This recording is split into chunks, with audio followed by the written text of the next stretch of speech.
안녕하십니까. 동북아 공동체문화재단 박성수 스님입니다. 이제 바쁘신데도 불구하고 힘으로 많은 분들 참석해 주셔서 감사합니다.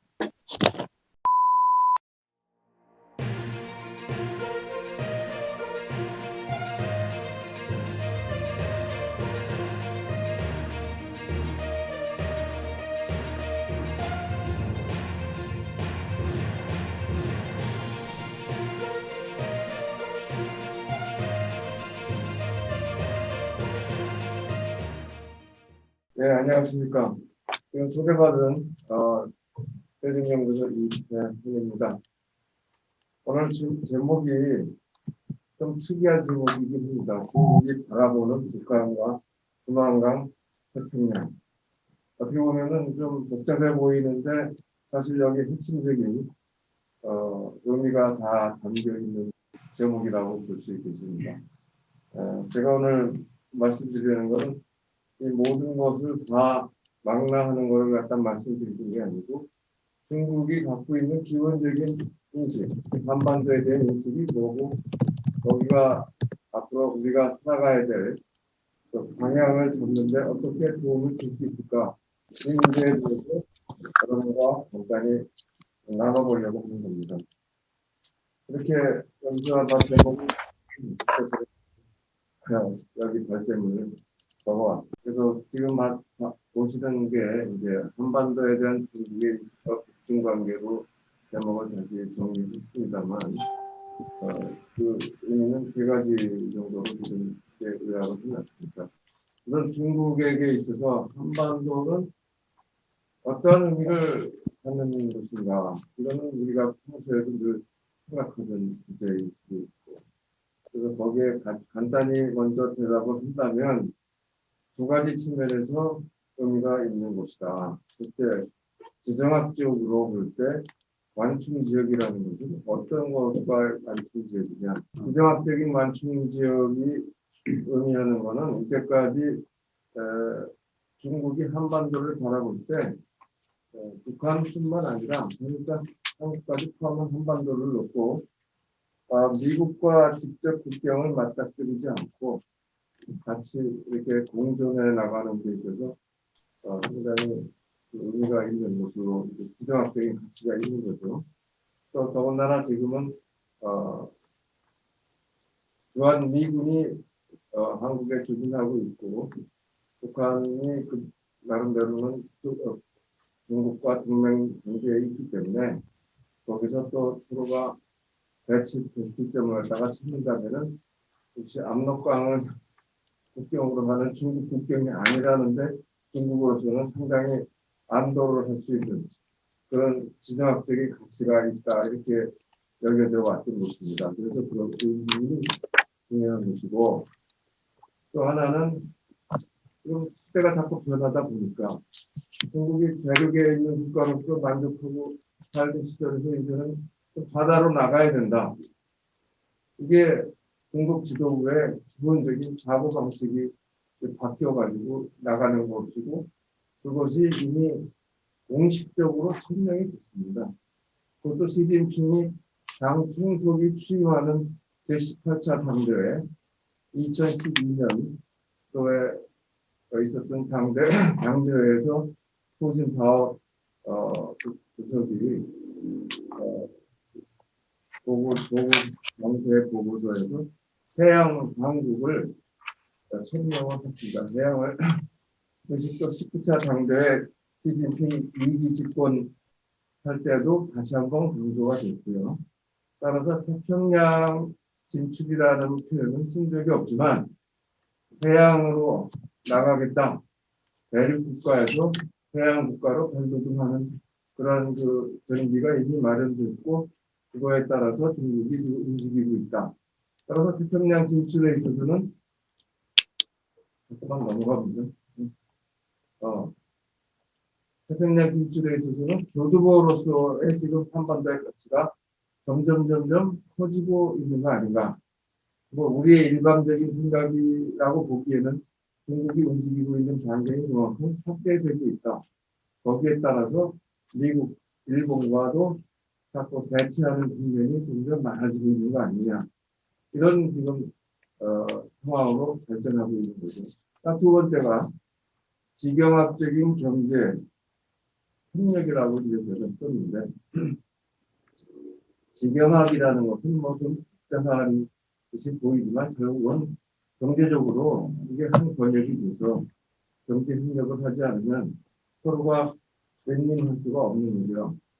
그런 요인들이 지금 많이 발전해 왔기 때문에 두 가지가 굉장히 중요한 요인이 되는 겁니다. 따라서 한반도를 과거와 같은 우리 한국 전쟁 시절이나 그 이후에 남북한 냉전 시대에 남북한 대치 국면에서 갖고 있던 그런 가치와는 조금 다른 차원에서 지금 바라보고 있다. 그 다음에 중국이 지금 또 바라보는 북한과 북중 관계에 있어서는 제일 중요한 것이 미중 관계 안에서 그 북중 관계를 보기 때문에 한반도에 대한 인식이든 북한에 대한 인식과 전략이든 모든 것은 초점이 한국의 미중 관계에 맞춰져 있다. 그러니까 미중 관계가 지금 어떻게 되느냐가 왜 관심이 되겠느냐 하면은 전체 세계적인 질서뿐만 아니라 정부가 한반도, 특히 북중 관계 이걸 다룰 때도 미중 관계를 보지 않으면 알 수가 없다.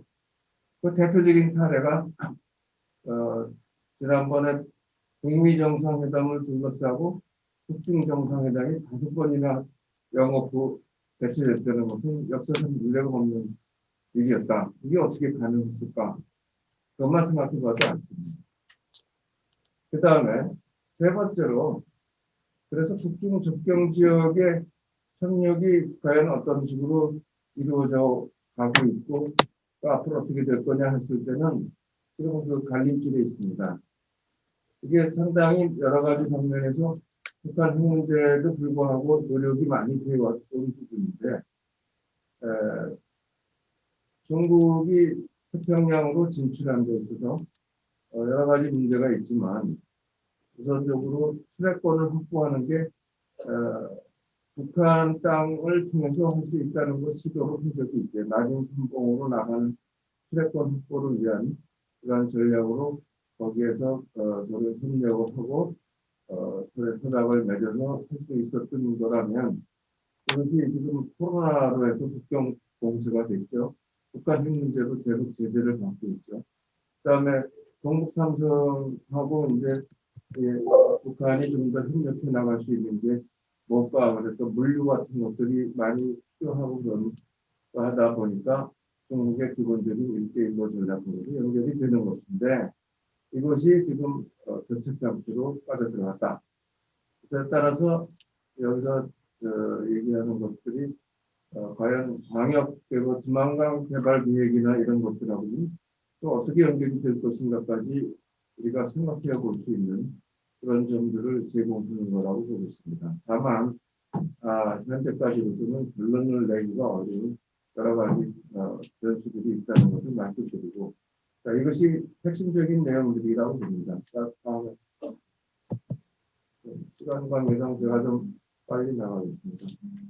요거는 미일이 해양 세력으로서 지금 수세에 몰린 건 아닌데 중국이 자꾸 해양 진출을 하다 보니까 이제 갈등이 생기고 미국과 일본은 인도 태평양 전략에다 포함다 뭐 이래서 지금 중국과는 상당히 대치 상태로 가고 있는 듯이 보였는데 최근 엊그제죠. 지난 금요일 날 미일 정상회담이 워싱턴에서 개최가 됐고 그 결과에 나온 공동 성명에 보면 인도 태평양 전략을 지지한다는 것까지는 나왔습니다. 그러나 남중국해, 동중국해에 대해서 서로 간의 안보적인 협력도 나왔고 대만에 대해서 얘기가 안 나오나 그랬는데 결국은 미국 쪽에 여러 가지 요청도 있었겠고 일본도 거기에 대해서 언급을 안 할 수 없다는 생각 때문에 그랬겠지만 대만의 평화와 안정을 위한 언급이 또 나왔고 그다음 북한 비핵화, 또 일본 버전일 수도 있지만 CBID까지 언급이 됐습니다. 이것은 미국과 일본은 지금 중국과 북한에 대해서 상당히 확고한 입장을 표명한 것이다. 그럼에도 불구하고 한 가지 눈여겨볼 부분이 일본이 제1무역 대상국이 미국이 아니고 중국입니다. 중국이 22%를 차지하고 있고 미국은 18.5%.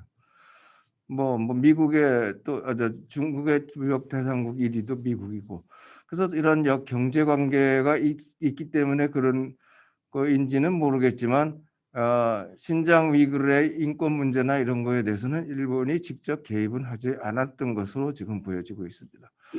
또 여러 가지 상황이 있지만 그래서 미중 관계가 앞으로 전개되는 것 몇 가지만 말씀드리고 다음에 요거는 지나가죠.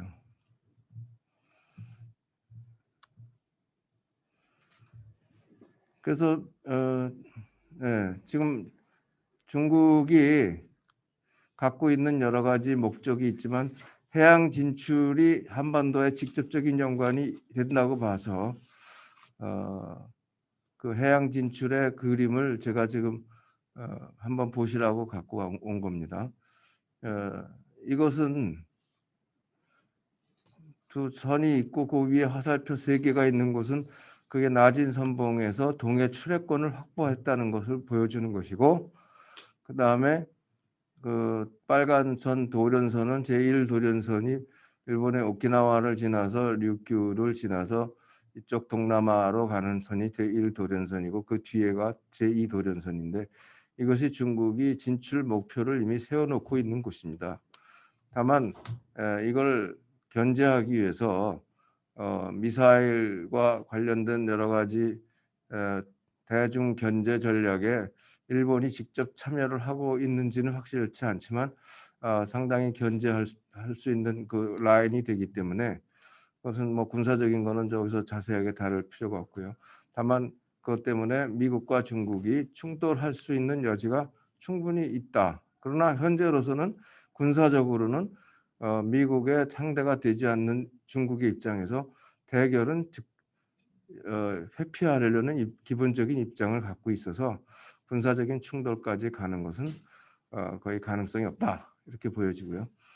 그래서 중국이 이런 그 목표를 달성해 나가는 데 있어서 동북아의 경우 경제 협력의 체제를 구축하는 게 무엇보다 중요하다. 이것이 중국으로 하여금 태평양 진출을 하면서 군사적 갈등을 일으키는 것보다는 반대 서진 전략으로 동남아를 거쳐서 유럽으로 해서 아프리카까지 이르는 소위 1대1로 전략을 이제 구상을 갖게 됩니다. 그 구상을 얘기한 것이 동북아에서의 경제 협력과는 처음에 연결이 되지 않았는데 그거 좀 빨리 넘어가죠. 그 다음에 1대1로가 구상이 그렇게 되면서 나오게 된 이유 중에 하나는 사실 국내적으로 여러 가지 잉여 장비라든가 남는 것들을 수출하는데 외국에 나가서 좀 개도국 개발 신흥국들을 인프라를 구축하는데 도움을 주면서 중국 경제도 견인해 나가는 그러한 목적을 갖고 있었던 1대1로 구상이 나름대로는 개도국들에게 도움을 줬지만 또 많은 여러 가지 의혹과 반발도 불러일으킨 점은 있습니다. 다만 이것이 갖는 의미 중에 하나가 또 다음 것으로 보시죠. 이 연계성에 있어서 동북아 쪽의 연계는 처음에 계획돼 있지 않았다. 그 다음에 이 1대1로 그 실행 계획이 2015년에 나왔을 때 여기서 직접 언급이 된 부분이 있습니다. 그것은 뭐냐면 동북 삼성하고 러시아의 극동 지역, 그 다음에 이런 그 여러 가지 동북 삼성뿐만 아니라 중국의 성지들과 이 한반도까지 연결되어 갖고 궁극적으로는 일본까지도 연결이 될 수가 있는 그런 아주 원대한 구상이겠지만 그 실행 계획서 안에 그 내용이 포함되어 있었기 때문에 1대1로 하고 연결고리를 찾는다 그러면 여기서부터 시작이 되는 거구나. 그렇게 생각할 수가 있습니다. 그 다음에 넘어가시죠. 그래서 이것은 첫 번째 나온 거의 6대 경제 회랑 중에서 우리가 눈여겨볼 회랑이 중국, 몽골, 러시아 회랑인데 그 다음 그 지도를 다음에 여기서 중국, 몽골, 러시아 회랑이라고 해서 그쪽 회랑은 원래 한반도를 겨냥한 것은 아니었다고 보여집니다. 그럼에도 불구하고 그 회랑이 우리 한반도하고는 직접 관련이 될 수 있는 부분이기 때문에 우리가 눈여겨볼 필요가 있다고 생각하고 그것이 직접 또 연계되는 것을 이미 지난 정부서부터 1대1로 하고 연계를 하는데 지난 박근혜 정부에서도 유라시아 이니셔티브라고 그래가지고 이것과 연계를 하기 위해서 노력을 했던 거고 거기에 또 어느 정도 그걸 기반으로 해서 그렇기도 하지만 새롭게 또 신북방, 신남방을 표명하고 이 문재인 정부가 이 회랑까지 연결을 되는 여러 가지 구상들을 또 제시를 했습니다. 그래서 이것은 조금 더 우리가 눈여겨볼 필요가 있고요. 그래서 중국의 이러한 원대한 구상, 목표와 연결이 되는 것들이 무엇이 있는가를 먼저 아는 것이 중요하다. 그렇지 않으면 우리끼리 혼자서 생각하는 거 갖고서는 중국과 협력을 해나가는데 한계가 있거든요. 그 다음에 또 넘어가죠. 넘어가고 중국의 1대1로 하고 한반도가 뭐냐. 동북삼성의 번영은 남북한 이게 물류나 이것이 개통이 되면 동북삼성이 당연히 발전할 수가 있어요. 근데 제가 동북삼성을 이렇게 다녀보면서도 얘기 듣기도 했지만 동북삼성에 있는 사람들 입장에서는 이게 참 이게 북한의 존재가 지금 오늘날 같이 된 거가 너무나 안타깝다 그런 얘기를 합니다. 왜냐? 원래 동북삼성은 중국 발전, 경제 발전에 있어서 장자 역할을 한 곳이다 이렇게 표현합니다.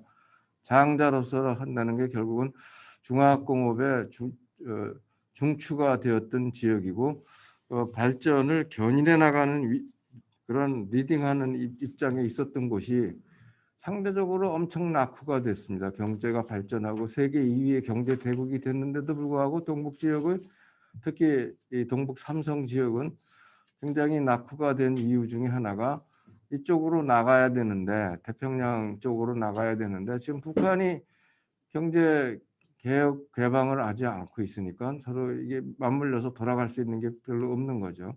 여러 가지 시도를 했어요. 근데 그것은 발제문에도 나와 있지만 따라서 이것이 계속해서 정체된 상황에서라면은 이거를 뛰어넘어서 전 한반도를 어떻게 동북 삼성의 경제 발전에 연결을 시킬까? 이것이 중국으로서는 굉장히 큰 과제 중에 하나가 되지 않았느냐.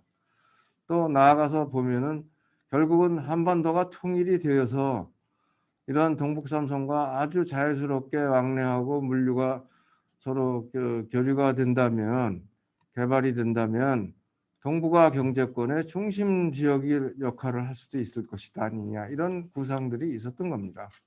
그 다음에 그래서 중국의 한반도 정책은 지금 뭐 항상들 비핵화를 하고 하지만 한반도 안정 여기에서 목표를 두고 있는 것으로 보여집니다.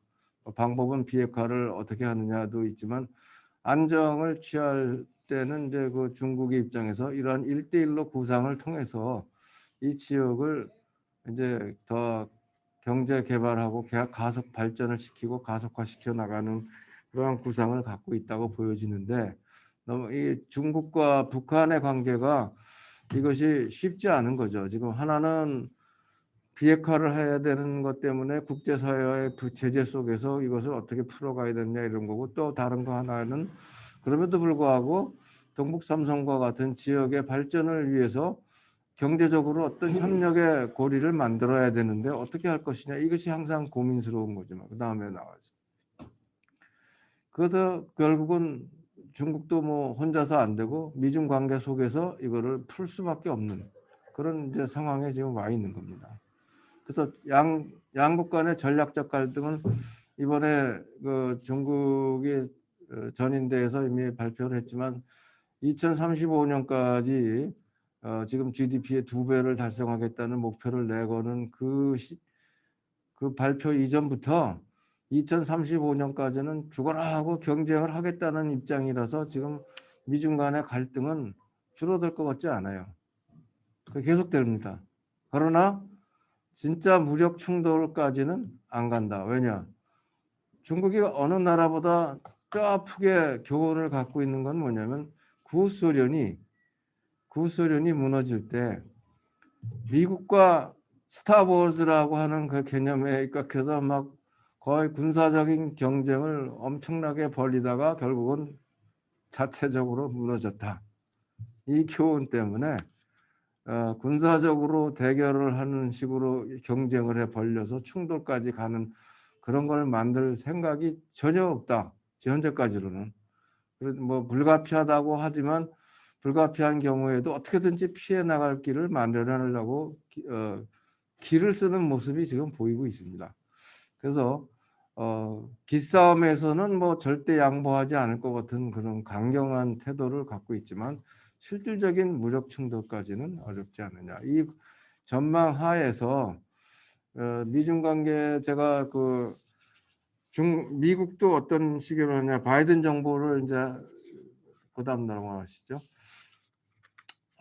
바이든 정부가 가고 있는 것은 북한 핵 문제에 대한 리뷰를 지금 거의 마친 걸로 나오는데 그럼에도 불구하고 전반적인 그 정책 기조는 사안별 대응책으로 나옵니다. 그러니까 무슨 얘기냐면은 어떤 이슈냐에 따라서 중국이 예를 들어 기술 패권 경쟁을 하는 하이테크 수출 이런 거는 완전 봉쇄 전략. 남중국해나 이런 이슈에서는 방어적인 뭐 싸움은 안 걸지만 방어적으로 군사적으로도 방어적으로 나갈 것이고 그 다음에 핵 비확산과 같은 이슈라든가 기후 변화 이런 데서는 오히려 중국과의 협력도 계속해서 추구해 간다. 뭐 이런 사안별 접근을 어느 정도 표방을 했고 또 그렇게 나갈 것으로 지금 보여집니다. 그래서 북한 핵 문제에 있어서도 어느 정도까지는 지금 협력을 해 나가는 과정을 마련하려고 하지 않느냐. 이것이 중국과 미국의 어떤 딜이 이루어질 수 있는 여지를 남겨놓고는 있다. 뭐 이렇게 보여진다. 그 치열한 갈등 속에서도 그 부분에 대해서는 아직까지 서로가 대치 국면으로 들어가 있지는 않다. 이렇게 보여지거든요.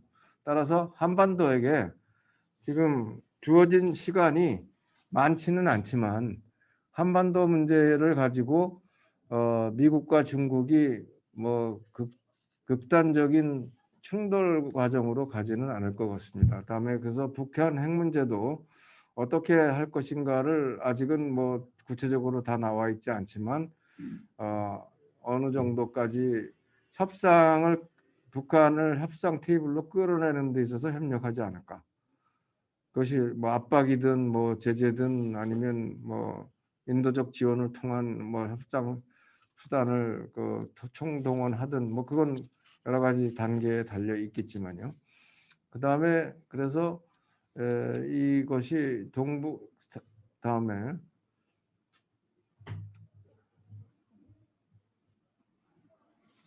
한국이 이제 또 할 수 있는 역할과 관련해서도 그렇고 중국이 지금 이 한반도를 놓고서 어떻게 할 것인가를 들여다본 과정에서 우리가 볼 때 1대1로와 또 하나는 지역 입장에서 종북 삼성을 우리가 지금 계속 얘기를 했는데 왜냐하면 북중 간에 그리고 국경 협력을 갖다가 염두에 두고 본다 그러면 가장 해당되는 지역이 동북 삼성 아니겠습니까? 동북 삼성의 동북 진흥 계획부터 시작을 해서 지금까지 해온 것들을 우리가 어느 정도 염두에 두고서 이 문재인 정부가 그동안 해왔던 신북방 정책이 비록 교착 상태로 들어가 있다 그러지만 1대1로와 연계되는 여러 가지 구상을 갖고 지금도 많은 것들을 지금 방안을 강구하고 있는 것으로 알고 있습니다. 다만 우리가 지금 이런 국제정치적인 엄중한 현실에 있어서 일방적으로 나갈 수 있는 거는 한계가 있기 때문에 좀 더 현실적인, 그리고 북한과의 어떤 관계를 이끌어내는 데 있어서 정말 도움이 되는 게 뭔지 이거를 좀 더 깊이 연구할 필요가 있다, 이런 생각을 하고요. 제가 동북진흥계획에 상세한 거는 발제문에 있기 때문에 일단 그걸로 넘기겠습니다. 다음 쪽에 그다음 북중 관계의 현황을 조금 먼저 말씀을 드리고 전망을 보고 마칠까 합니다. 다음 죠. 북중 간의 경제 교류 협력은 지금 굉장히 의기소침한 상태라고 해야 되고, 뭐 그렇지 않아도 힘든데 코로나 때문에 완전히 봉쇄가 되는 바람에 미국이 뭐 어쩌고 저쩌고 제재를 해서 한다고 한다지만 그것만 가지고 얘기하기에는 너무나 많은 것들이 지금 힘든 상황에 있는 거죠. 북중 경제 교류 협력의 그 도표를 무역액수로 본다 그러면 그 다음 글을 보시죠. 다음이요. 네. 여기서 경제 성장이 마이너스 성장한 거는 뭐 우리 북한만도 아니고 우리도 그렇고, 우리 저기가 그래 작년에 마이너스가 아닌 것은 중국이었죠. 중국은 아닌 것으로 나왔지만, 그럼에도 불구하고 북한과 중국 간의 교역 규모에 있어서 보면은 얼마나 추락하는 듯한 느낌을 보여주지 않습니까? 거의 뭐 공식적인 통계니까. 다만 공식적인 통계에 잡히지 않는 뭐 밀무역을 포함한 여러 가지 인적인 교류에서부터 나오는 현금이 왔다 갔다 하는 뭐 그런 내용들도 많이 보도가 되고 있지만, 그럼에도 불구하고 북한하고 중국 간의 인적 교류에 있어서나 교육 규모는 상당히 축소됐다. 다만 2019년도 6월 달에 시진핑 주석이 방북을 해서 많은 중국인 관광객들을 북한에 보내고, 또 북한을 여러 가지 면에서 원조를 하고 이 식량과 원유 같은 것도 원조를 하는 입장을 취했던 겁니다. 그 당시로서는. 그것이 어느 정도 영향은 줬겠지만 전체적인 구도를 바꿀 수는 없었다. 그러나 지금까지도 그러한 통계와 상관없이 움직이는 것들이 어느 정도 있는 것은 역시 중국의 이 동북 삼성들에서부터 나오는 것들이 많이 있다. 그 다음 도표를 좀 보여주시죠. 요거는 무역액이 수출과 수입으로 나눠진 빨간, 파란 거가 이제 수입과 그다음에 수출과 그다음에 수입액이 되는 거고요. 일단 전체 무역액이 나온 거고요. 그다음에 이것도 마찬가지 그거지만 이제 2018년과 2020년 사이에 어떤 변화가 급전직하로 있었는가를 보여주는 도표라고 봅니다. 그다음에 제가 요게 그냥 전체적인 북한하고 중국 간의 무역액만 보자면은 아까 도표로서 보여지는데, 이거는 뭐냐면은 각 성별 그 수출액이 됩니다. 중국에서 수출하는 액수가 얼마나 되느냐 했을 때 다 전체 액수는 줄었죠. 그러나 저 맨 밑에 파란 거가 동북 삼성에서 진린성, 그 다음에 해일공장, 그 다음에 요능성, 뭐 이렇게 지금 동북 삼성이 거기에 들어가 있어요. 그래서 동북 삼성의 비중이 비교적 크다. 수출에 있어서나, 그 다음에 다음 도표는 수입에 있어서는 중국이 압도적이지만 그것도 지역으로 보면은 마찬가지로 다른 지역하고는 비교가 안 되게 성별로 볼 때도 동북 삼성이 압도적 비중을 갖고 북한에서부터의 이제 수입한 액수가 그렇게 변해 왔다. 다만 최근에는 뭐 거의 무역이 이루어지지 않고 뭐 2020년도를 갖다 기준으로 해보면은 뭐 코로나 때문에 완전히 뭐 삭감이 돼서 정말 앞으로 어떻게 교류를 할 수 있는지는 모르겠지만 뭐 엊그제 신문에 언론에 보도된 바로 하면 신압록강 대교를 개통할 준비를 갖추고 있다. 뭐 이 정도 보도인데 과연 그것 때문에 얼마나 많은 뭐 무역이 또 이루어질 수 있을지 언제가 될지는 확실치는 않습니다.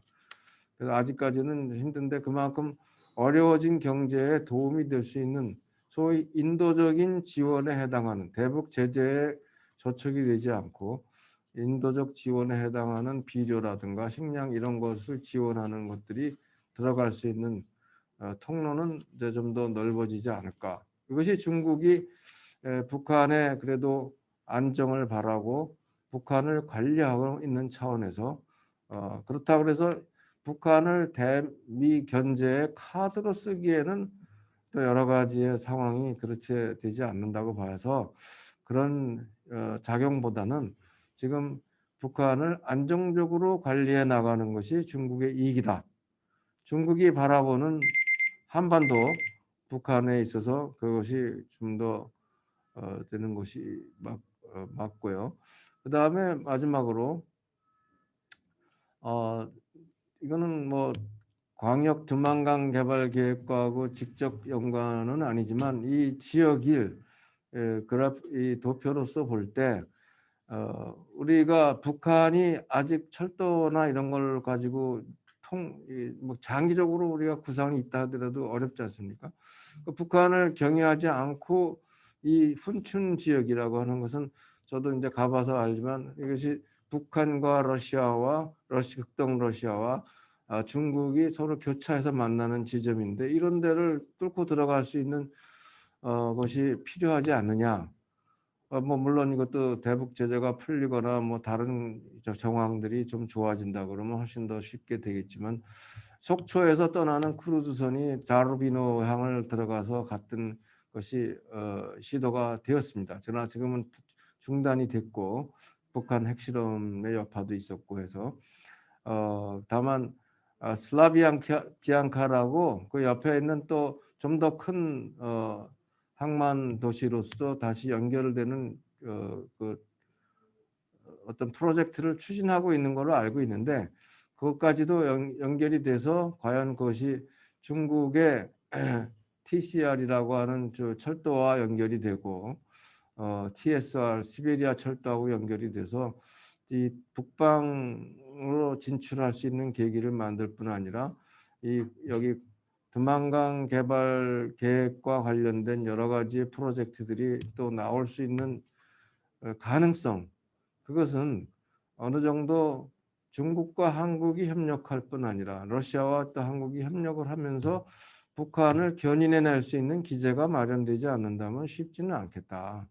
현재로서는.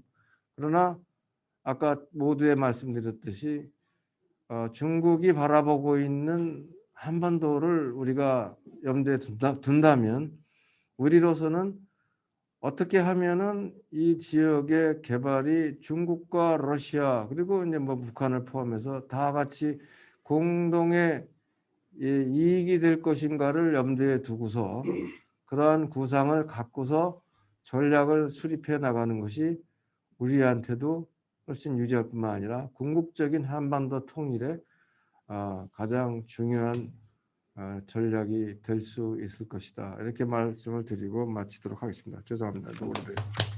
방금 이태환 박사님께서 미국과 중국 간의 군사적 갈등은 없을 것이다. 아주 확실하게 확신적으로 말씀하신 게 상당히 안심이 됩니다. 그러면 다음 이제 토론자는 임병진 전 선양 총영사님을 모시겠습니다. 안녕하십니까. 두 번째로 토론을 하게 될 전 선양총영사 임병진입니다. 이번 그 발제가 두만강 지역의 초국경 지역 협력이기 때문에 저는 그 협력 사업을 할 수 있는 외대적 환경으로서의 북중 관계, 그다음에 또 중요한 거는 중국 중앙정부가 이 두만강 협력 GTI에 대한 그와 관련된 정책들이 어떤 것이 있는가. 중국 정책이 여기에 가중점을 두고 있지 않다면은 우리가 이 협력을 추진할 수 있는 추동력을 확보할 수가 없기 때문에 그거에 대해서 좀 말씀을 드리고, 세 번째로는 우리가 그 지역, 동북 삼성 지역에서 이 GTI와 관련되어서 어떤 일들을 해왔는가, 또 그런 것을 종합적으로 귀납해 봤을 때 앞으로 그럼 우리가 어떻게 가는 것이 좋을까라는 쪽으로 제가 간단히 발표를 하겠습니다. 지금 GTI 사업을 추진할 수 있는 외부적 여건으로 봐서 지금 중미 간의 대립이 심화되고 있는 것은 이 문제를 추진하는 데 있어서 많은 장애 요인으로 작용할 것으로 봅니다. 또 한편으로 중미 관계가 악화되면서 중북 간의 관계는 굉장히 좋아지고 있습니다. 앞으로 중국은 북한의 지원할 거고, 또 북한은 미국 간의 대화가 단절되어 있는 상황에서 중국의 정치적 지원이 필요하기 때문에 여러 가지 협력이 더 강화될 것으로 봅니다. 외대적 환경으로 보면은 중미 관계가 대립이 심화되는 것은 우리가 두만강 지역을 둘러싸고 있는 초국경 협력 사업을 추진하는데 마이너스 요인으로 작용할 것 같고, 또 중북 관계가 좋아지고 있다는 것은 이 부분을 추진할 수 있는 긍정적인 면이 있다고 그렇게 보겠습니다. 두 번째로 중국이 바라보는 두만강 이런 측면에서 중국은 그러면 두만강 지역을 어떻게 보고 있는가? 중국은 지금 큰 전략으로는 1대1로를 추진하고 있습니다. 이거는 중국이 전 세계를 향한 발전 전략입니다. 두 번째로는 중국 내부적으로는 중국의 지역을 통합해서 지역 발전 전략을 추진하고 있습니다. 크게 보면은 마카오라든가 홍콩, 심천을 엮는 그런 강화오웨이 거기 있고, 장산각이라 해가지고 양자강을 중심으로 하는 그 지역을 먹고, 그다음에 서부 대개발, 그다음에 징진지라 해가지고 북경, 천진, 그다음 하북성을 엮는 전략을 추진하고 발전 전략을 추진하고 있고, 그다음에 지금 동북 진흥 전략을 추진하고 있습니다. 다른 지역에서는 상당한 성과가 많이 있었습니다. 그러나 동북 진흥 전략은 10년간 추진을 했지만은 잘 되고 있지 않습니다. 거기에 가장 큰 요인은 북한 요인입니다. 내가 서양 총사로 있으면서 동북아 공동체 포럼이라는 걸 매년 제가 중국 학자하고 한국 학자 초청해서 2번 제가 개최를 했고, 또 중국 학자를 초청해가지고 하는 지역 발전 관련 걸 했을 때 대다수가 지적하는 것은 북한 요인으로 인한 동북 지역의 외대적 요인입니다. 동북 지역이 발전하지 못하는 이유가 여러 가지 있겠지만은 북한 요인 때문에 동쪽으로 뻗어나갈 수가 없고, 특히 길림성 지역은 1200km의 국경을 북한과 맞대고 있는데 그쪽하고 교류가 안 되니까, 거기에서 성장할 수 있는 그런 요인이 확보가 안 되니까 안 되기 때문에 그런 요인이 가장 크다고 그런 지적을 했습니다. 저도 그게 동의를 합니다. 그래서 지금 작년에 시진핑 주석이 길림성을 방문했습니다. 물론 코로나 이후에 중국이 새로운 발전 전략으로 쌍순환 전략을 가져왔습니다. 코로나로 인해서 외국과의 인적 또는 물적 교류가 제한을 받는 상황에서 국내 발전을 중심으로 해서 중국 경제를 발전시켜 나가겠다는 전략이고, 또 국유기업이 많이 있는 길림성 같은 경우에는 굉장히 중요한 역할을 합니다. 그 다음에 또 식량 안보라는 차원에서 동북 지역에서 식량을 확보하기 위한 그런 측면에서 방문을 했고, 다시 한번 동북 진흥 전략에 대한 지시를 내렸습니다. 그에 따라서 중국 국무원의 동북 진흥 관련된 영도 소조 리커창이 조작입니다. 또 그 밑에 발괴를 중심으로 해서 중앙에 17개 기관 플러스 동북 삼성, 연영성, 길림성, 흑룡강성, 그리고 내몽고 자치구 플러스 대련지가 포함되는 중앙부처하고 지방정부와 연석 회의가 만들어져서 실질적인 구체 업무를 지금 좀 준비하고 있고, 또 그리고 14호 계획 내에 그 많은 예산들이 포함되어 있습니다. 그래서 이런 측면에서 보면은 중국 중앙정부가 동북 삼성 진흥 플러스 두만강 지역에 대한 발전을 추진하려고 하는 정책적 의지는 명백하다고 저는 보고 있습니다. 그런데 이제 이 사람들이 동북 진흥 전략이라는 것이 범위가 굉장히 넓고, 여기에는 제가 방금 말씀드렸지만은 길림성, 그다음 흥룡강성, 연영성, 내몽고까지 포함되어 있는 굉장히 많은 지역이고, 그 가운데에서 한 부분이 GTI와 연관이 되는데, 그게 길림성에서 하고 있는 장지2 발전 계획입니다. 이거는 장춘과 길림성 그리고 두만강 지역, 원래는 도문이었지만 도문보다 훨씬 큰 두만강 지역, 연변 조선족 자치주가 관할하는 그 지역을 발전시키는 계획 속에 GTI 사업과 관련되어 있습니다. 그리고 길림성에서 GTI 사업에 대해 가장 많은 관심을 가지고 있습니다. 그런데 제가 중국은 그럼 이 GTI를 제가 3년간 소총사를 근무하면서 동북 삼성에 있는 당서기 성장, 그 주요 도시의 당서기와 시장은 거의 다 만났습니다.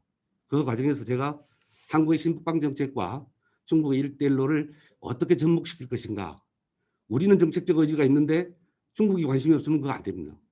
중국은 정책적 의지가 있는데 우리가 관심이 없으면 또 그것도 안 되는 거예요. 그래서 그 공급물을 찾는 과정에서 저는 많은 사람들과 이 문제를 얘기를 했습니다. 그런데 GTI 자체에 대해서는 북한 문제가 있는 그런 상황에서 큰 관심을 갖지 않았습니다. 이 사람들은 개별 국가 간 협력을 통한 동북 진흥 전략을 추진해 나가는 데 관심이 많았고, 또 우리 한국 같은 경우는 중북 접경 지역, 소위 말해서 훈춘, 도문, 연길, 그다음에 또 용정, 화룡 이런 같은, 혹은 또 단동 시와 같은 이런 지역에서는 우리 개별 한국 기업이 투자하는 건 좋지만은 또 거기에도 북한 의식에서 굉장히 조심스러운 입장을 갖고 있습니다. 그다음에 같이 하는 남북중 공동 사업에 대해서는 굉장히 소극적이었습니다. 그러면서 그 사람들은 계속 우리한테도 단동보다는 선양을 추천했고, 저쪽 접경 지역보다는 장춘을 추천을 했습니다.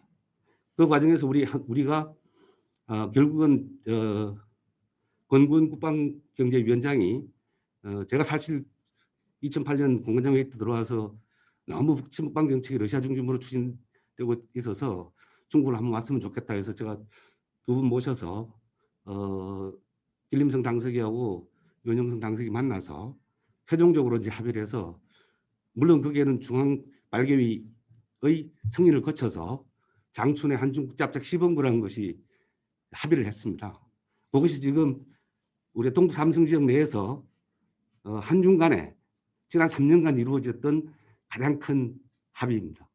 나머지는 지금 거의 거기에 있던 많은 사람들도, 기업들도 지금 코로나로 인한 어려움도 있고, 또 중국의 기술력 발전에 따른 경쟁력 상실로 인해서 많은 한국 기업들이 동북 삼성에 나왔고, 특히 여러분도 아시다시피 롯데가 선양에 투자했던 대규모 프로젝트가 중단됐기 때문에 자발적인 기업 베이스에 의한 동북 삼성에 우리 기업이 진출하는 것은 굉장히 어렵습니다. 정부 정책적 지원이 없으면은, 옛날 중국말에 이런 말이 있습니다. 투자는 사내관을 넘지 않는다. 중국 동북 지방이 지난 우리 이 교수님도 말씀하셨지만은 개혁 개방 전까지만 해도 가장 잘 사는 성이었습니다. 그래서 공화국의, 중국말하면 꽁허고 장저, 공화국의 장자라고 할 정도로 아주 잘 살았던 그런 성이었는데, 개혁 개방 이후에 다른 중국 남부 지방은 빠른 개혁 개방 의식 구조, 조직 구조, 조직 운영 다 바뀌어가는데, 그쪽은 여전히 국유기업 위주로 운영하다 보니까 외국 기업이 거기 들어가서 성공할 가능성이 굉장히 적습니다. 그런 상황에서 지금 우리의 정부의 정책적인 의지, 지지, 그리고 외부적인 환경, 이런 부분들이 다 되지 않으면은 사실 우리가 그 지역에서의 두만강지역 협력은 굉장히 어려울 것이다. 제가 시간 좀 적기 때문에 끝내겠습니다. 그럼 앞으로 그러면은 이 동북아, 크게 보면 동북아 공동체라는 그 목표도 있고, 동북아 지역에서의 지역 협력을 어떻게 끌어갈 것인가. 여기에서는 두만강이 중국 땅이고 또 북한 땅이고 발언권이 가장 큰 나라가 두 나라입니다. 이 두 나라가 여기에 적극적인 입장을 가지고 있고 이 사람들이 어떠한 입장을 갖고 있느냐가 굉장히 중요한데 우리가 지금까지 나와 있던 제가 그 공동의 어떤 사업을 찾기 위해서 여러 가지 노력하는 과정 속에서 초기에 우리가 관심을 가졌던 슈퍼그리드, 동북아 전력망 이 구축 사업 같은 이런 부분들은 우리 송영길 그때 국방기지협력위원장이 흥용성 당석이 만났던 내가 그 내용을 쭉 이렇게 보고 또 내가 가서 그 이후에도 가서 이렇게 말을 해봤을 때도 중국이 그런 큰 프로젝트는 아직은 시기상조라고 생각합니다. 중국말로 하면은 수이따오 취천이라는 말을 하는데 이 또랑만 팔아온다고 물이 안 늘어나면 또랑이 안 되는 거예요. 조건이 안 등수가 안 됐다고 해요. 그런 큰 그릇들은 안 될 거라고 보고 또 하나는 우리가 정부가 철도 연결 이거는 우리 정부의 중요한 또 정책이었고 이 부분에 관해서도 제가 노력을 많이 해봤는데 중국 측이 반응 안 보입니다. 제가 중국 철로 선양 철도국이 동북 삼성 지역 전체를 관할하는데 그 철로국 관계자를 동북 철도 연결 관련 세미나에 몇 번을 초청했는데 안 왔어요. 그 말은 무슨 말인가 하면은 아직까지 그거는 좀 더 시간을 봐야 한다고 생각하는 그런 프로젝트들입니다. 그런 걸 제외하고 훈춘을 통해서 저쪽 자루빈으로 가는 이 물류망 구축이라든가 이런 부분들은 러시아하고 협조만 되면 되는데 러시아 쪽에서 또 그 부분에서는 자기들이 그 연해주의 지역의 안전 이런 것을 우려해서 그런지 좀 소극적이에요. 그래서 지금 사실은 우리 포스코 현대가 가 있는 전 훈춘을 한 4번을 갔었는데 그게 큰 물류 공장 저장 그 물류 그 창고가 있어요. 3분의 1 정도 3분의 1은 텅텅 비어 있습니다. 지금 안 되는 그런 상황이고 그러나 어쨌든 그거는 저희들이 계속 추진해 볼 만한 그런 가치가 있는 그런 몫이라고 생각을 하고 우선은 지금 중국이 흥룡강성은 러시아하고 길림성은 한국 그다음에 연용성은 한국 일본 이렇게 해서 협력을 강화하려고 하는 이런 부분들을 맞춰주면서 우리가 두만강 지역에 관광단지 같은 그 관광은 지금 여건이 조금만 조성되면 되는데 그것도 사실은 좀 쉽지 않은 부분이 있겠지만은 그러나 할 수 있는 것부터 쉬운 것부터 좀 추진하면서 이 동력을 계속 이렇게 살려가는 것이 중요하지 않을까. 왜냐하면은 이 GTI 사업이라는 거는 동북아 지역에 있어서의 우리 통일에 대비해서도 굉장히 중요한 사업이고 두 번째는 동북아 지역에서의 경제를 같이 공생하고 발전할 수 있는 중요한 그런 프로젝트이기 때문에 이 부분에 대한 부분들을 불씨를 아무리 주변 정세가 좀 악화됐다 할지라도 이걸 완전히 끄는 건 아니라고 보기 때문에 이런 부분들을 좀 더 쉬운 것부터 그 문제를 좀 가지고 나가서 이 불씨를 살려서 또 좋은 정세가 좀 호전이 되면은 이 부분을 좀 더 잘 추진해 나갔으면 합니다. 내 준비를 많이 했는데 10분이나 짧은 시간 때문에 이렇게만 하겠습니다. 이상입니다. 죄송합니다. 다들 진짜 하루 종일 강의를 들어도 부족할 판인데 이렇게 짧은 시간에 발표를 해달라는 것 자체가 좀 무리지만 특히 이제 줌으로 참여하신 분들은 사실 줌 문화가 일반화되면서 참 피로도가 높거든요. 그래서 시간을 제한할 수밖에 없고 혹시나 개인적으로도 필요하신 분은 얼마든지 저희 재단을 통하든가 아니면 직접 우리 발제자 및 토론자한테 질문을 주셔도 되겠습니다. 다음은 국립외교원의 이상숙 교수님을 모시겠습니다.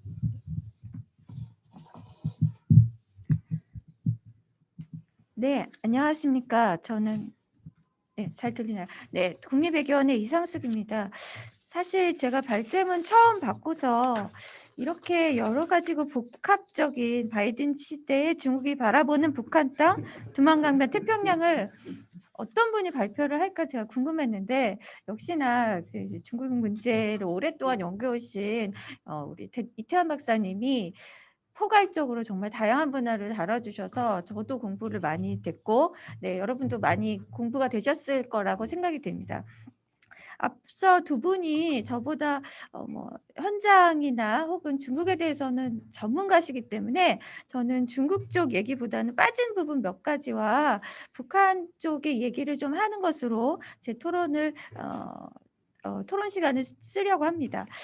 일단은 뭐 미중 관계에 대해서는 그 이태한 박사님 말씀하신 부분을 전적으로 저는 동의하는 바이고요. 그럼에도 불구하고 미중 경쟁 속의 비확산 부분 등은 협력이 가능하다. 이런 점에서도 저는 동의를 합니다. 그리고 이제 중국이 보는 북한 땅에 대한 지정학적인 의미도 저도 이제 동의를 하면서 아까 동북 삼성의 경제 발전을 위해서 북한과의 협력이 필요하다는 점 등 두 분 다 많이 말씀을 해주셨는데 물류의 중심에 대한 얘기를 조금만 좀 추가해 드리겠습니다. 중북 삼성에 이제 여러 항구가 있지만 그래도 큰 항구가 따렌 항구인데 따렌 항이 일본과의 물류의 중심이 돼 있습니다. 그런데 이제 점차 중국의 그 경제가 발전하고 중일 간의 무역이 증가함에 따라서 따렌 항이 이제 일본과의 물류 중심 외에 다른 그 항구로서의 역할을 하기 위해서는 많이 부족한 상황입니다. 물류량이 워낙 많아지기 때문에. 그래서 아까 말씀하신 것과 같이 그 출해권을 위해서 물류 중심으로서의 북한의 해안 지역 나선이라든지 뭐 이런 지역의 협력을 필요로 하는 것도 사실인 것 같습니다. 그래서 우리가 생각하는 것보다 훨씬 더 큰 의미의 광역 경제 협력에 대해서 중국이 생각을 하고 있다라는 점을 말씀을 좀 드리겠습니다.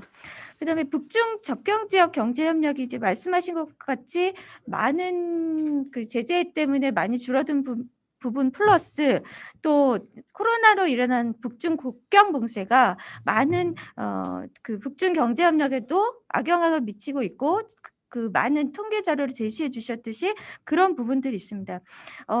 근데 이제 북한 경제로 보면은 그 소비재 수입 감소는 국산화를 좀 그래도 많이 이룬 것으로 보입니다. 예를 들면 식료품, 화장품, 의류 같은 경우에는 북한의 국산화율을 많이 높여서 이 부분은 국산화 비중이 높아졌기 때문에 중국으로부터의 수입이 줄어들어도 대체가 가능한 상황입니다. 문제는 대중 수입을 대체하지 못하는 부분인데요. 기자재 등 중간재 부분입니다. 이 부분은 빠른 시간 안에 해결하기 어렵고 지금 제재가 있는 상황에서는 해결하기 어렵기 때문에 이 기자재 중간재 수입이 감소한 것이 북한 경제에 특히 산업 부분에서 생산력 향상에 많은 부정적인 영향을 주고 있기 때문에 이 부분을 해소하기 위해서는 북한도 중국과의 경제 협력으로 인한 것들을 확대를 시키려고 하는 부분들이 있습니다. 국산화율을 높이는 데 한계가 있기 때문이죠. 마지막으로 초국경 협력에 대한 시사점과 한중 협력에 대해서 잠깐 말씀을 드리겠습니다. 앞서 두 분이 다 말씀하신 것과 같이 이게 초국경 협력, 이 지역의 초국경 협력이 대북 제재 완화, 비핵화 평화 프로세스 진전이 있어야 추진력을 확보할 수 있다는 점에 전적으로 동의하고 또 총 여사님 말씀하신 것처럼 거대 프로젝트는 하기에는 여러 가지 제약이 있고 중국 쪽에서도 소극적이다 이런 부분을 확인할 수 있었습니다. 그럼에도 불구하고 우리가 GTI라고 불리는 이 초국경 협력을 준비해야 하는 원인은 여러 가지 있지만 우리 경제를 위해서도 있지만 지금은 기초적인 부분이 안 돼 있다고 해서 우리가 준비를 하지 않는다면 향후에 이러한 사안들이 해결이 되고 난 후에 한국이 적극화한다면 중국과 한국이 북한 지역의 활용에 대해서 경쟁하는 부분도 있을 것 같습니다. 분명히 우리가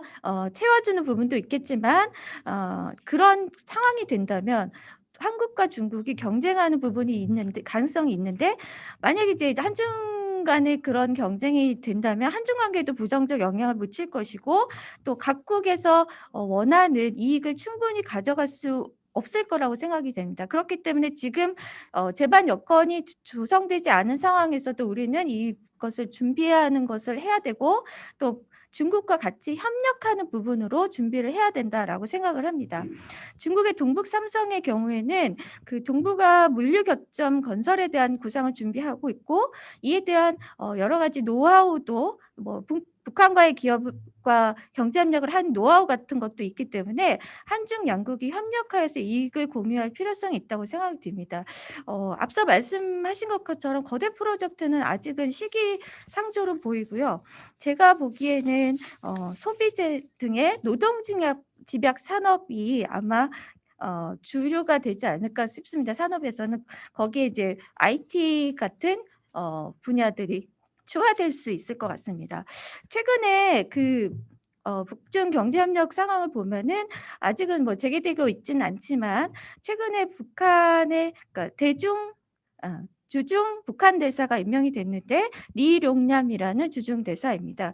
이 사람의 전직이 무역상 대외경제상을 역임한 사람입니다.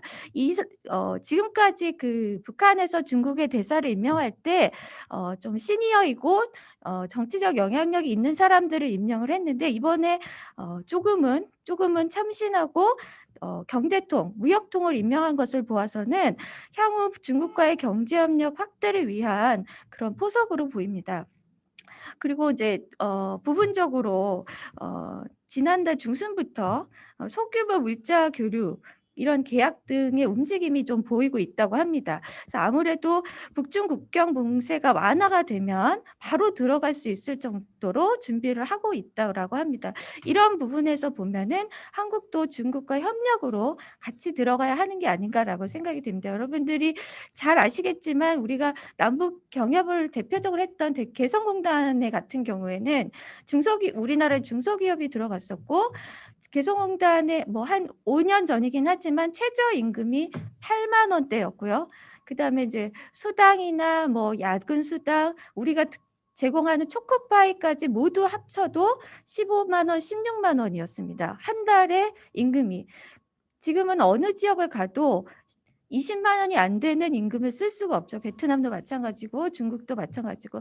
이런 점에서 보면 우리가 초국경 협력을 중국과의 협력으로 미리 준비하고 들어갈 때 이게 제반 여건이 조성된 다음에는 한국과 중국이 같이 초국경 협력에 대한 이익을 공유할 수 있지 않을까 생각됩니다. 네, 이상입니다.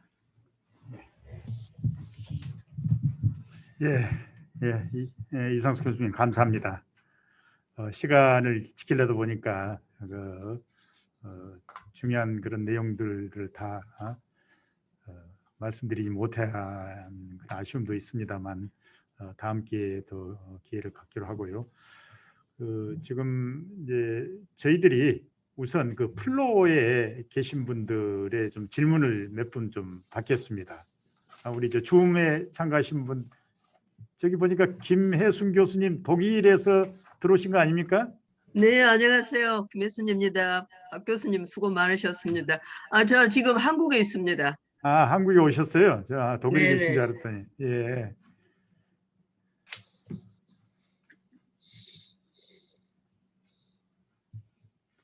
발제자나 토론자에 대한 개인적인 질문도 좋고 전체적인 것도 상관없습니다. 예. 여러 면으로 세 분 다 굉장히 신선한 주제들을 가지고 다루셨고요. 저는 항시 이 얘기를 들으면요, 물론 중국하고 타협하면서 좀 무역관계, 경제관계 개선 내지는 발전을 시켜야 한다는데 근본적으로 찬성을 하는데 미국이 너무나 큰 영향력을 행사하고 있기 때문에 이걸 어떻게 해야 될지 저로서는 좀 막막해요. 그래서 이런 문제는 저 혼자 어떻게 할 수 있는 게 아니고 또 이렇게 잘 정리해서 연구하고 정리해서 해주신 분들 정보라 할까 뭐 이런 연구를 토대로 얘기를 하긴 하는데 사실상 어떻게 보면 큰 뭐라 할까 좋은 대안이 없는 것 같아요. 죄송합니다. 제가 이런 소리 하면. 아주 모든 그런 걸 잘 정리해서 주신 데까지는 좋은데 아주 화끈한 대안이 없어갖고 항상 느끼는 게 이걸 어떻게 해야 될까 이제 이거 저한테 퀘션 마크고요. 저는 이제 그런 차원에서 정부가 발이 묶인 상태에서 해야 할 수 있는 게 우리 시민사회가 아닌가 이런 생각을 합니다. 제 생각이 틀렸는지는 모르는데 이렇게 해야 우리가 좀 더 정부에 좀 힘을 실어주고 또 그죠. 중국은 우리가 그래도 왔다 갔다 할 수 있으니까 물론 이제 코로나 때문에 어렵기는 하지만 그래도 중국을 왔다 갔다 할 수 있고 또 코로나가 풀리면 북쪽에서도 중국은 왔다 갔다 할 수 있지 않겠습니까? 그러면 제3지역에서 우리가 이런 문제를 풀어가는데 국가 차원에서는 힘드니까 개인 차원에서 이렇게 연대적인 아니면 우리 지금 동부가 이런 세미나 같은 것도 거기서 해가지고 상호간에 좀 시민사회에서 물꼬를 트는데 좀 도움을 줘야 되지 않을까 이런 생각합니다. 이상입니다. 예, 감사합니다. 정부 차원에서는 대책이 보이지 않는다. 민간 차원에서 접근을 하는 게 바람직하지 않냐는 원래 지금 독일 베른 대학에서 계시는데 오늘 한국에 좀 들어오셔서 지금 저 지금 프랑크푸르트 괴테 대학에서 정년퇴임에 있습니다. 죄송합니다. 독일은 다 프랑크푸르트나 베를린이나 다 똑같은 줄 아는데. 네, 그럼 아유, 유럽에 다른 계셔 분. 사셨던 분이. 예. 또 다른 분 질문 있으시면 해주십시오.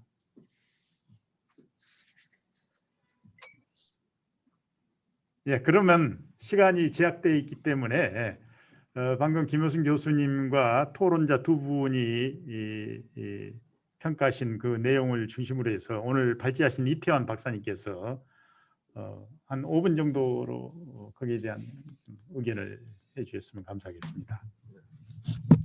박병수 교수님, 예. 저 김만기입니다. 김만기 교수님, 왜 이제 시간이 없죠? 뭐 시간은 뭐 제한되어 있는 건지만 질문하시면 받겠습니다. 그렇습니까? 반갑고요. 어떤 이런 자리를 마련해 줘서 고맙고요. 저는 그 몽골 글로벌 리더십 대학교 운영총장을 하고 있습니다. 그리고 현재 그 사단법인 독도청연합회 회장을 맡고 있는데요. 방금 두 분의 그 발제, 그다음에 토론자 좋은 그 토론 잘 들었습니다. 상당히 느낀 바가 있습니다. 두 분 발제자께 제가 좀 말씀을 한 가지만 좀 말씀을 드리겠는데요. 혹시 이 주제하고는 좀 떨어질지 모르는데 혹시 독도, 그러니까 해양 영토에, 한반도 해양 영토에 관해서, 정세에 관해서 중국의 인식이나 러시아 인식이 어떤지 좀 알고 싶어요. 거기에 미치는 대무역 관계와 연결지어서는 어떻게 생각하고 있는지 조금이라도 좀 아는 내용 있으면 좀 알려줬으면 좋겠습니다. 좀 주제와 좀 거리가 떨어질 수도 있겠는데요. 예, 두 분 발제자에게 좀 말씀드리고 싶으네요. 뭐 구체적으로 뭐 토론자 말씀이신가요? 발제하신 분 말씀이신가요? 발제하신 분, 발제하신 그래요. 분. 그럼 발제하신 이태환 박사께서 답변을 드리겠습니다. 자유롭게 예, 우선 이태환 박사께서 발제자로서 답변을 드리고 또 우리 이 토론 두 분한테 뭐 한 1, 2분 정도 되겠죠? 예, 못다한 말씀을 하실 수 있는 기회를 드리겠습니다. 예, 지금 마지막에 질문하신 거를 제가 잘 알아서가 아니라 잘 모르니까 먼저 말씀을 드리면 해양 영토에 관련된 중국과 러시아의 인식은 뭐 전통적으로 상당히 아주 강한 인식을 갖고 있다. 근데 어떤 영토냐에 달려 있죠. 예를 들면 중국은 자기네가 지금 주장하고 있는 게 남중국해의 많은 것들을 내해화하는 듯한 느낌을 갖고 거기 인공섬도 개발을 하고 있지만 특히 일본과 지금 영유권 분쟁이 있는 곳이 일본명으로 센카쿠고 중국명으로 디아이다오, 그래서 그 조오도라는 곳이 있죠. 거기에 대해서는 영토 주권 문제를 건드리지 말라고 미국에게도 경고를 했습니다. 이것은 핵심 이익에 해당하므로 그거를 넘어서면은 중국으로서는 이것을 좌시할 수 없다. 근데 이번에 미일 정상회담에서 이전에 바이든과 스가 총리가 통화에서도 그랬고 여러 가지 상황이 있었지만 센카쿠를 만약에 무력으로 어떤 시도를 한다 그러면은 미국은 일본의 동맹국으로서 좌시할 수 없다는 입장을 분명히 천명을 했거든요. 따라서 이거는 서로가 무력 충돌을 불사하지 않는 한 벌어지기 어려운 그러니까 현상 변경을 하기가 쉽지는 않은 이슈라고 보여집니다. 따라서 그거 관련해서 지금 독도를 하신다니까 뭐 일본과 한국의 문제가 어떻게 여기에 연관이 될 것인가에 관심이 있으실 텐데 그것까지는 제가 다 말씀을 드릴 수 없지만 러시아도 일본과의 영토 문제에 있어서는 거의 협상 단계에 있다가도 언제든지 결렬될 수 있는 그런 저력을 갖고 있는 그런 인식을 갖고 있기 때문에 이 영토 주권 문제에 있어서는 쉽지 않은 상황이다 이렇게 보여지고요. 그다음에 먼저 질문하신 정부 차원이 아닌 시민사회, 즉 NGO 역할을 얘기하셨는데 이거는 굉장히 지금과 같은 상황에서 우리가 또 다루고자 하는 이슈들에 관련해서는 상당히 적절한 지적이고 좋은 제안이라고 생각을 합니다. 왜냐하면 저는 미국과 중국 사이에서 뭐 어떻게 할 거냐 그랬을 때 미국도 그렇고 중국도 지금 솔직히 말하면 뭐 전면적인 대결은 다 피하는 거거든요. 그다음에 이슈별로는 머리가 터지게 싸울 수도 있지만 어떤 거는 그렇게 싸울 수 있지만 어떤 거는 또 그렇게 안 하고 협력을 하는 방향으로 가자 이렇게 얘기들을 한다고 아까 그 제가 사안별로 이렇게 다른 접근법을 취한다고 말씀을 드렸듯이 정부가 할 때는 그런 것들에 대해서 좀 더 신경을 써야 됩니다. 그래서 한국의 입장에서 미국과 중국 사이에서 껴가지고 줄타기 한다는 차원보다는 양쪽과의 소통을 원활하게 하는데 미중 간에 소통하는 거를 우리가 중간에 껴서 소통하는 장소에 같이 있을 수가 없죠. 정부는 그렇게 끼어 들어갈 수가 없다고 봅니다.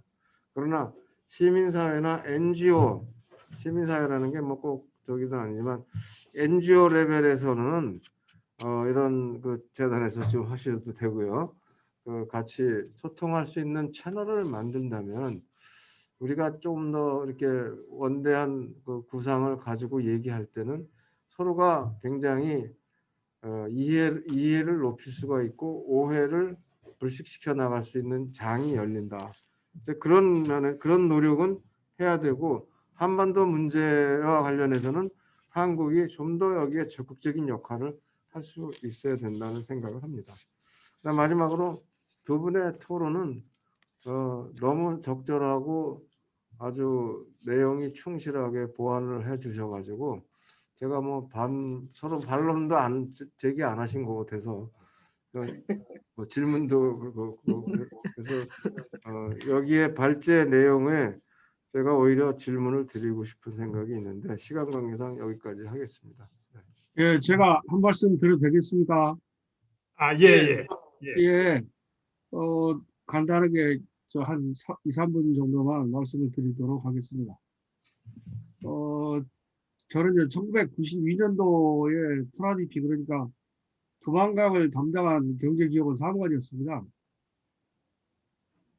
그때에 이제 92년도 PMC 1차 회의를 서울에서 했었고 그때 북한 대표도 3분이 오셨고 또 같이 이제 스터디 투어도 훈충까지 이렇게 간 적이 있었습니다. 당시는 이제 92년이니까 세계적인 어떤 커다란 이데올로기 소련이 붕괴가 되고 또 중국이 이제 남승 강화 2차가 이루어져 가지고 개혁 개방이 본격적으로 되면서 북한도 상당히 이제 개혁 개방하려는 의지가 있었어요. 그 당시에는 이제 이데올로기가 정원이 되는 미래가 불확실한 상태는 아니었지 않습니까? 그럼에도 불구하고 경제 어떤 국가적인 이해관계는 분명히 있기 때문에 어떤 그쪽 두만강 지역에 나아진 훈천 포시에 그 당시에는 포시에트였습니다만은 그래서 5개국이 UNDP 회의를 참석을 했었죠. 일본하고 몽골까지. 최근에는 GTI로 이제 바뀌었습니다만은. 그래서 어떻게 보면은 그 당시의 사고 방식은 어떤 경제적인 통상적인 교류를 통한 상호 이익을 통해서 어떤 이념적인 어떤 국가적인 그 대립 관계가 완화되는 걸 그러한 무드였었죠. 그러나 최근은 오히려 경제적인 통상적인 이해 상충이 이렇게 안보적인 그런 위해를 가게 되기 때문에 사실 오늘 그 세미나입니까 이게 세미나가 굉장히 중요한 회의인데도 불구하고 뭐 거의 다 참여하시는 분들이 아는 내용 이로 끝나는 그런 감이 있어서 제가 감히 이렇게 뛰어들었습니다만 그래서 이제 이러한 엄중한 상황에서 중국은 이제 동북 삼성이라는 게 과거의 발전 단계에 있어서 모택동이라든지 그런 중화학공업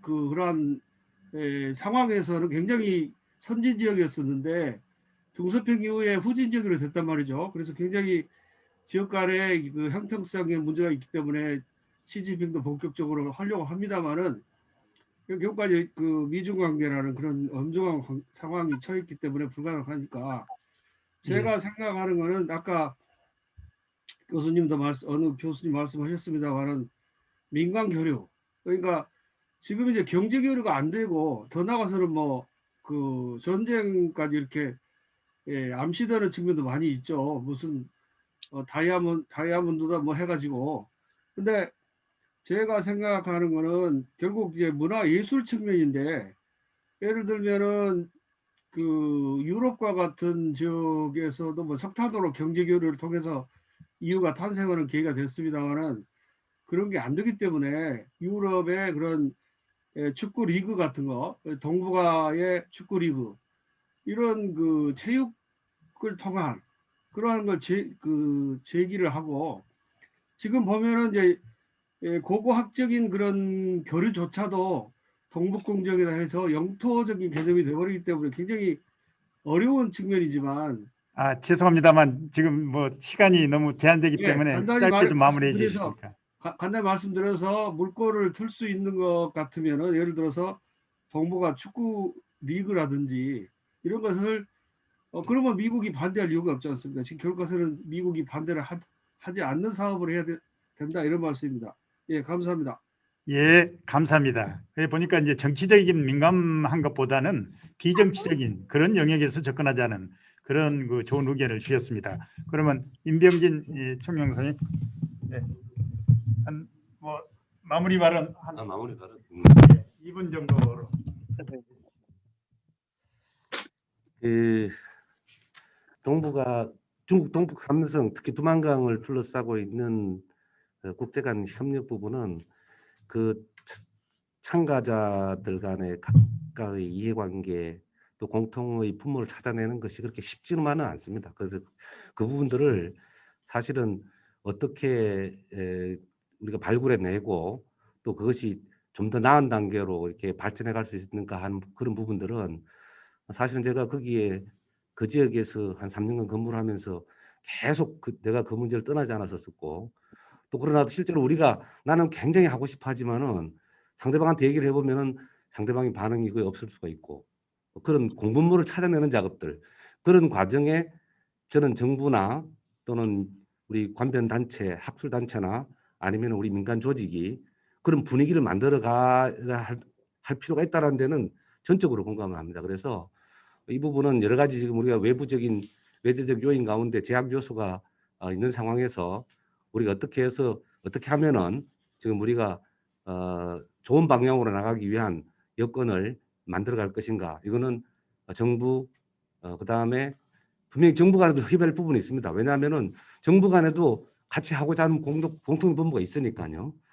당장 나와 있는 장충국제적 시범구 같은 경우는 이미 정부에 합의한 내용이 있는 거고 그다음에 이제 학술단체에서 또 보고 또 하면은 그 결과가 정부에 보고가 되기 때문에 그런 부분도 있을 수 있고 그다음 지금 또 말씀하신 것처럼 민간 단체에서 동북아 지역 구성원들 간에 상호 신뢰 또는 그런 것을 증진시킬 수 있는 다양한 활동을 발굴해서 그걸 추진해 나가는 것 이런 식으로 나가면은 저는 좋은 결과가 있을 거라고 생각을 합니다. 예, 이상입니다.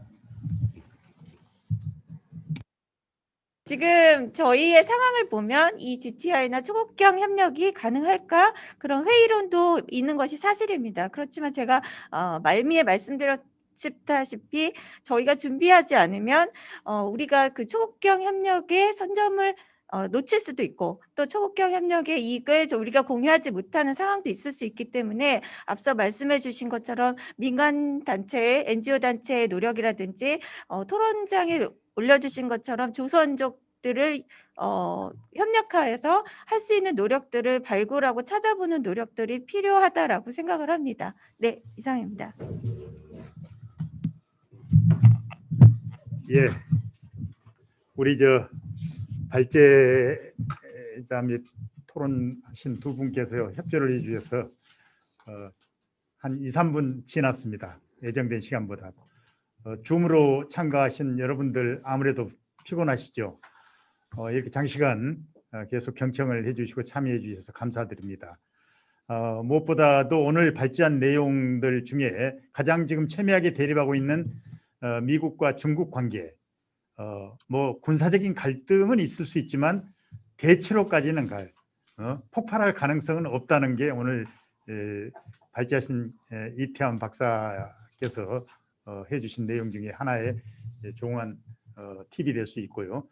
그리고 이제 또 정부에서 그동안에 대중국 정책, 대북 정책을 해왔던 두 분 토론자분들의 의견도 당장 어떤 그 거대 담론보다는 실현 가능한 조그마한 거라도 실현 가능한부터 하자. 그것도 어느 정부나 개인만이 아니라 관, 학, 민 이게 합동으로 하는.